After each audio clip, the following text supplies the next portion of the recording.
Olha quem quiser falar, meu bem. Fala pessoal, seja muito bem-vindo ao meu canal. Eu me chamo Davi Melo, eu sou violonista brasileiro. Agora eu vou começar a gravar vídeos para o YouTube, então eu quero aproveitar a plataforma do YouTube para poder me expressar melhor, porque nas redes vizinhas às vezes você tem que ser rápido. Então bora lá. Bom, o vídeo de hoje eu vou falar sobre musicalidade versus música. Como você ser musical, como se tornar musical, como um músico consegue expressar a sua música, como que um músico consegue chegar num nível de musicalidade legal para que os ouvintes se agradem. E eu vou falar 7 coisas que você pode fazer para se tornar um músico com musicalidade. Eu vou citar um exemplo de violão. Às vezes o cara consegue tocar uma peça muito difícil, ele toca, é uma peça de nível técnico altíssimo, muito difícil, e ele consegue tocar aquilo. Mas às vezes é apenas pro ego dele, porque às vezes quem está ouvindo aquilo não soe muito agradável, entende? Isso tem a ver um pouco com se conhecer como músico. Ok, eu consigo tocar uma coisa difícil, legal, mas aquilo está agradável, aquilo está soando bem. Às vezes eu prefiro escutar um músico, um intérprete mais iniciante, com uma peça iniciante, mas que soe musical, do que escutar alguém tocando uma coisa muito difícil, mas que não soe nada musical. Porque acho que a grande ideia é essa. Às vezes o músico, ele quer tocar coisas difíceis, coisas desafiadoras, mas ele não consegue fazer com que o ouvinte se agrade disso. A pergunta que eu quero fazer para você: como que um músico se torna musical? A primeira coisa é ter uma escuta ativa. E o que seria isso? É você ter um juiz, um julgamento no seu ouvido. E aí eu quero que você não escute apenas a nota que está sendo tocada, mas eu quero que você escute coisas como timbre, coisas como dinâmica, porque isso faz parte da emoção da música. Então uma coisa que você pode fazer é ouvir muita coisa, mas escute coisas com atenção. Quando algo te chamar a atenção, você pare às vezes 30 segundinhos e escute aquele trecho da música se algo te chamou a atenção. O que acontece comigo às vezes é que se eu estou escutando alguma música, eu gosto de escutar muita música instrumental. Então se eu estou escutando uma música e acontece algum solo, algum trecho de algum solo, eu geralmente paro realmente o que eu estou fazendo e às vezes eu volto aquele trecho para ouvir de novo e eu simplesmente não faço mais nada além de ouvir com atenção. E isso é muito importante, porque às vezes você escuta e fala, nossa, muito legal isso, e passou. Mas aquilo não te chama atenção, às vezes até te chama atenção, mas você deixa rolar. Quando você for fazer uma apreciação musical, dizendo assim, você pode escutar a música por completo, mas depois tenta ouvir e analisar. E aí vai um caso um pouco mais difícil para quem às vezes está iniciando a música, é que você pode tentar transcrever isso. Você pode tentar tirar isso de ouvido, tocar junto com o músico. Isso começa a desenvolver sensibilidade musical, isso começa a te desenvolver essas coisas, porque você busca timbre, você busca dinâmica, você busca a intensidade, se aquilo vai ser forte, vai ser fraco. Porque uma coisa é você tirar as notas, né? Mas outra coisa é você tocar alguma coisa com emoção. Então sempre que você ouvir uma música interessante, tenta entender o caminho da harmonia, tenta entender o solo, tenta entender o que a melodia tem a ver com a harmonia, sabe? Essas relações, assim, é o que faz você crescer musicalmente. É claro que isso é técnico, mas a gente não está falando precisamente de técnica, a gente não está falando precisamente de teoria musical, entende? Isso é super importante. Segundo ponto, cara, e é super importante isso, é expressividade acima da técnica.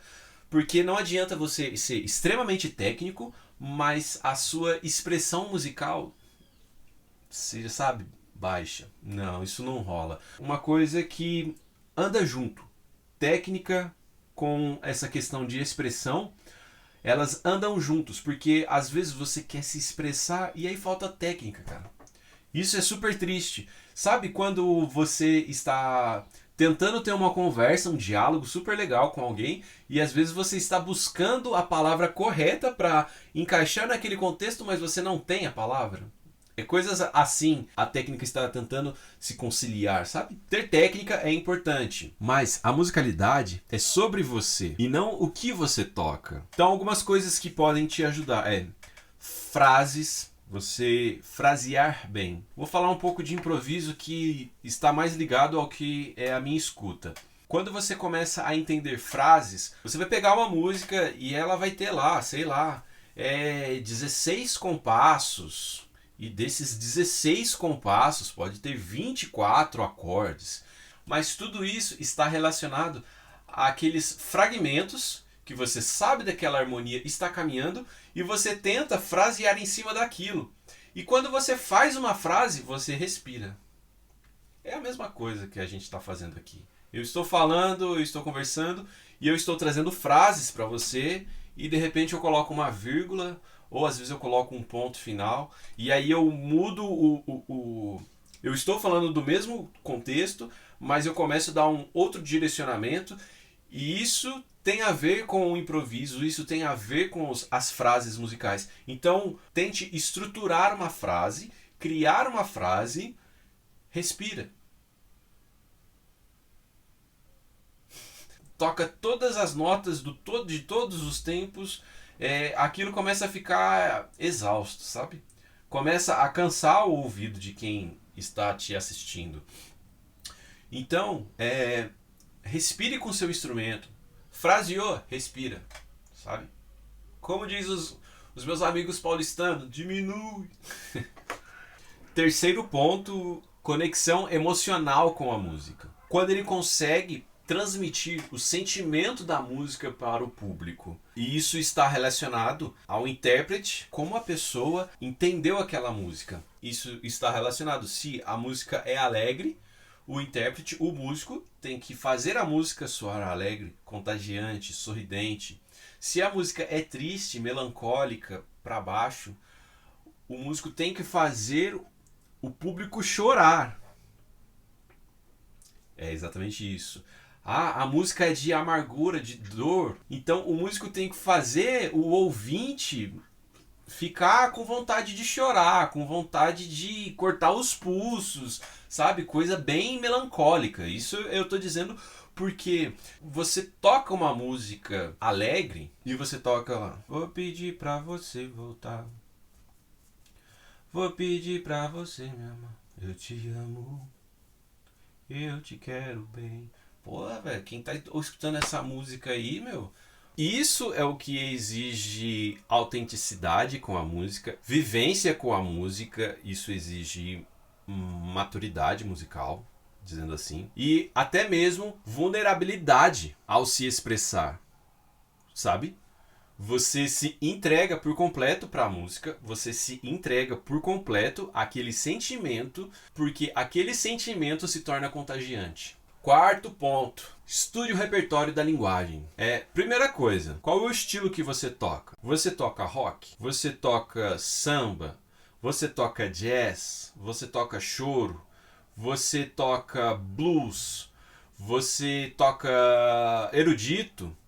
Você toca funk? Você toca pop? Você toca... Enfim.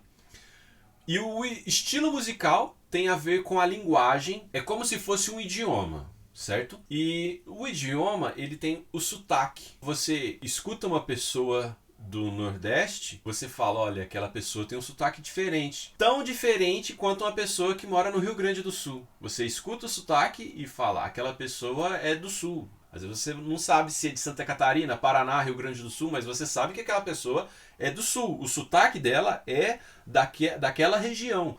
Você escuta uma pessoa de Minas e você fala, cara, essa pessoa é mineira. Isso tem a ver com o estilo musical. Então é fundamental você ter ciência de quando você for fazer música, você saber daquele estilo musical, daquele gênero musical, para você conseguir fazer música daquele estilo. A musicalidade, ela vem também em dominar o estilo, dominar a linguagem. Tem uma banda tocando. Tem uma que a música tá tocando, sei lá, Garota de Ipanema. Pô, isso é bossa nova, certo?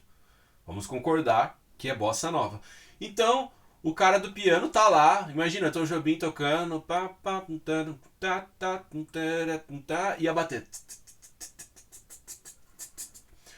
O baixo acompanhando, a bateria, João Gilberto, e aí vai entrar alguém improvisando aleatoriamente. E o cara entra numa guitarrada de blues, sabe? Não. Essas coisas, não vou dizer que não conversa, porque conversa é a proposta? É a proposta. Não é a proposta, você está fora, sabe? Então, por isso que você tem que dominar a linguagem antes de estar tocando aquilo com outras pessoas, ou se você está tocando solo. Às vezes não fica legal, ou fica legal. Tem uma música muito legal do Hamilton, que é do Naquela Mesa. E ele começa no bandolim e quando vai pro B, ele solta um jazz pesadíssimo. Assim, mas isso está concordado com a banda. Então, é isso que faz sentido, entende?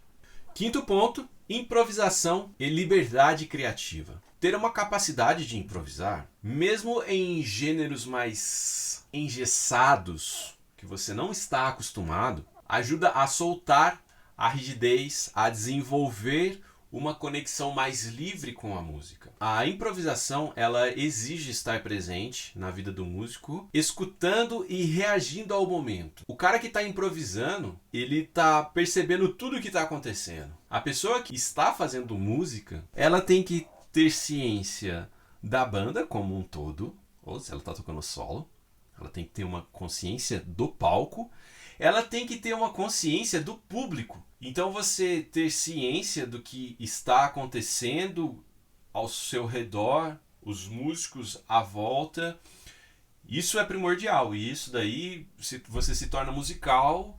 Eu tô aqui com o meu instrumento e não existe mais nada. Não, você é um corpo com a música, com os integrantes da música. Você é um corpo com a plateia, sabe? Porque você está fazendo música para a plateia, de certa forma. As pessoas que estão te assistindo, que foram te assistir, eles querem ouvir você, eles querem ouvir a banda. Sexto ponto, tocar com outros músicos, ouvir outros músicos. Isso está relacionado ao ponto anterior. Quando eu escuto o que está acontecendo ao meu redor, o músico do lado, o piano, ele está fazendo uma coisa, eu consigo conversar com ele, só que conversar com o seu instrumento, entende? Fazendo o seu instrumento conversar com outro instrumento. Escutar os outros músicos tem a ver também com o tempo que você está tocando com aquela pessoa. Você se torna íntimo daquela pessoa. Você escuta o que aquela pessoa está fazendo e tenta entrar na conversa dela. E às vezes quem está improvisando, o cara da guitarra, do violão está improvisando e ele está ouvindo o contrabaixo está fazendo a linha do baixo e ele está ouvindo o cara da guitarra fazer e ele vai na onda do cara que está improvisando porque ele está mostrando um caminho para ele. E aí entra uma coisa muito importante e isso eu digo que é muito importante. Um músico musical, ele se destaca mais em grupo do que sozinho, porque ele deixa as outras pessoas aparecer também. E vamos para o sétimo ponto, menos ego, mais música. Diminui.